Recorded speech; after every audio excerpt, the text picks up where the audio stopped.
நான் தஞ்சை மாவட்டத்தில் நின்று தஞ்சை நகரத்தில் நின்று சில விஷயங்களை பேசுறேன். கச்சத்தீவு விஷயத்தை ஏன் படுக்கிறீங்க அப்படின்னு கேட்கிறாங்க. அதுல ஒரு முக்கியமான அம்சத்தை மக்கள் பேசணும், அதை பத்தி சர்ச்சை விவாதம் இருக்கணும். கச்சத்தீவை மாத்திரம் சுதாரவாக்குறது இல்லை, ட்ரெடிஷனல் பிஷிங் ஏரியாஸ் அப்படின்னு இருந்தது. பரம்பரை நம்ம மீனவர்கள் செய்து கொண்டிருந்த இடம். அதை கூட அப்போ கச்சத்தீவை கொடுக்கும் போது அந்த ஏரியாஸ்லயும் தாரவாத்து கொடுத்தாங்க. அதனாலதான் இன்னைக்கு வரைக்கும் மீனவ பிரச்சனை தீராம இருந்துட்டு இருக்குன்றது உண்மை எடுத்து நம்ம எல்லாரும் பேசணும்.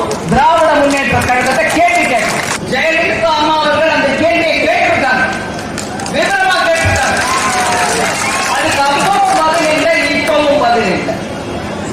கச்சத்தீவு மாத்திரம் இல்லை, மீனவர்களுக்கு அவர்கள் பரம்பரையாக சென்று மீன் பிடித்த இடங்களில் கூட இன்னைக்கு தாரவாத்து கொடுத்தாங்க. இன்னைக்கு நான் அன்னைக்கு தாரவாத்து கொடுத்ததை பத்தி இன்னைக்கு வரைக்கும் பேசுறதுல திராவிட முன்னேற்ற கழகம்.